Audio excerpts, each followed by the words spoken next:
team. We have a very special guest today, and I hope you can hear me over all the noise back here with rivet guns and drills and so forth.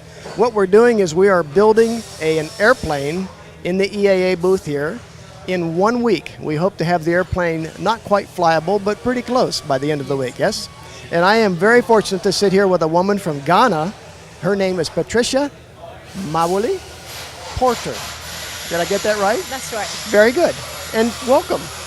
Thank you. Thank you. Thank you. So tell me your background and how did you end up helping youth in Oshkosh, Wisconsin when you live in Ghana? I'm a pilot professionally and an engineer as well. So I come from Ghana in West Africa, and at home I build a lot of the Zenith CH701s, and at the moment building the Zenith CH801, which is 4-seater version of the 2-seat. And about a month ago, I heard about EAA Air Venture, of course. About 3 years ago, I was here as well, my first time.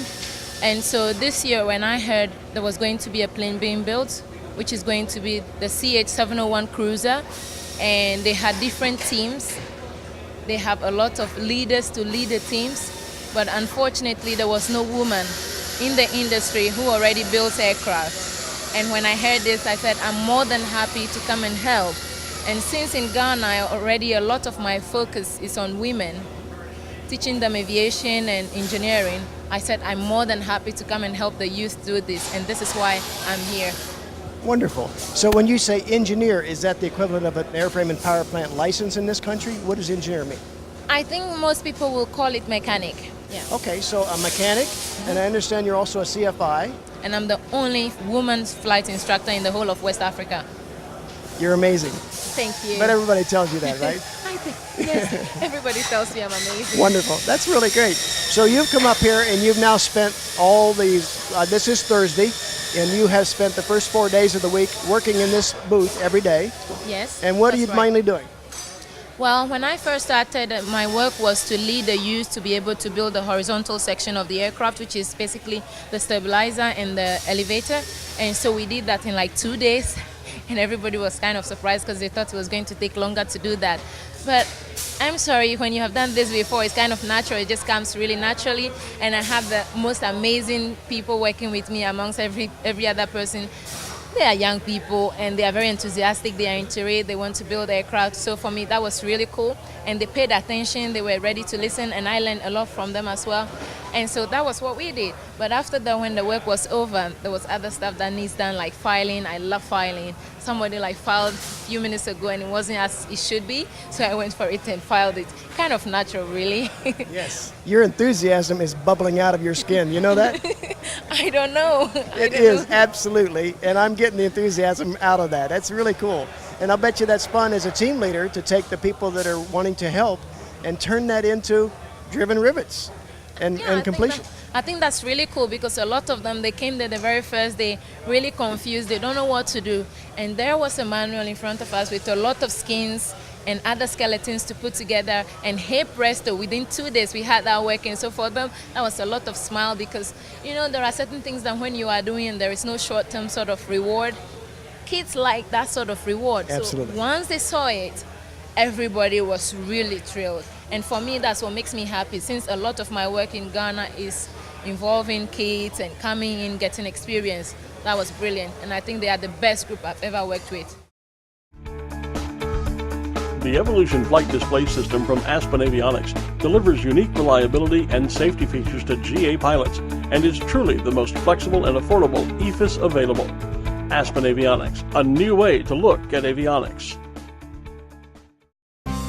ForeFlight Mobile gives you better situational awareness, more productivity, and simplified decision-making in one elegant app. Start your 30-day trial today and discover the joy of flying with ForeFlight. The debate is no longer about upgrading GA aircraft with NextGen, it's about financing it. The NextGen GA Fund is about doing just that. Find out more at www.nextgenfund.com. Waco Classic Aircraft now offers the Great Lakes 2T1A2. Inspired by the classic YMF-5D, it's smaller but with 180 horsepower, simpler avionics, and fully aerobatic. Waco lets you fly simply for the fun of it. www.wacoaircraft.com. So you've built other Zenith airplanes. How many airplanes have you built? So far, we have built 3 of them, working on the 4th one in Ghana at the moment. So this is our actual the 5th one we are working on at the moment, and it's brilliant. So you are an engineer or a mechanic, a Yes. certified mechanic, and also a CFI, and you get those licenses in Ghana? Everything in Ghana. And how does that work? There's not just a lot of that in Well- Ghana, I would suspect. Our aviation authorities actually have licensed us as an organization to be able to issue the license on behalf of them, because they know we have a good safety record and we make sure everybody gets what they need. And for us, when it comes to flying, we like a win-win game. We want everybody who comes and give us a bit of money, they should know their money is going to doing something really good. And so they have that confidence in us, and we do that for them. But a country as a whole, aviation is not like cotton.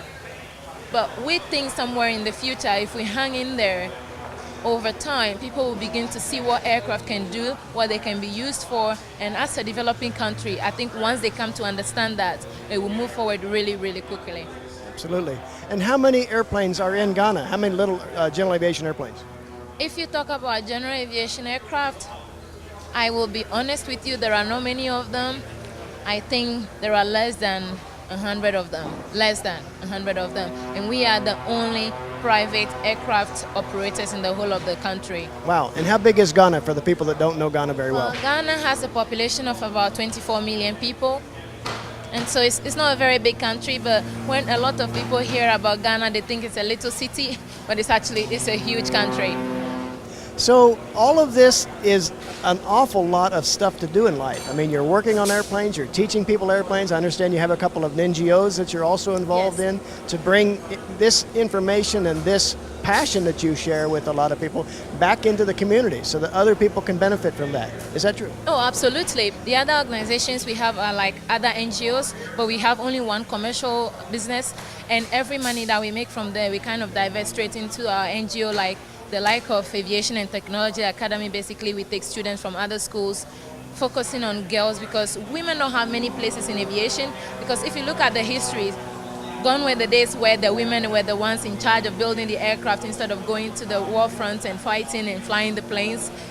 I believe women actually make a lot of better pilots than men, and the men watching me shouldn't be jealous, but that's what the world works like. And so we kind of focus in the women. We bring them into our workshop, we give them a 3-day or 4-day experience of engineering, building aircraft, building other things, workshops, and aviation.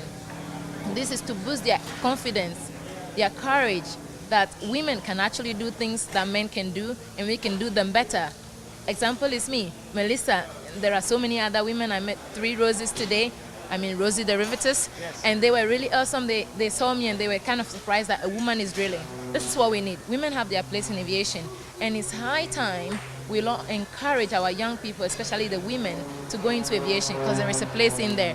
And the other organization, which is MOM, Medicine on the Move, at the moment, our Zenith CH701 we have like a huge hole in the bottom of the plane, and we take a lot of health educational materials. And when we go into rural communities where they don't have roads and potable water and education, we actually drop these packages to them to show them how to be healthy, washing their hands after using the loo, washing their hands before they eat, washing their hands before feeding their children is really important. And with this, we believe when we can do this in communities by changing lives through one flight at a time. And the common route is an airplane, is aviation. An airplane, exactly. Aviation is really huge, and it changes lives. Well, you are doing amazing things, and I salute you.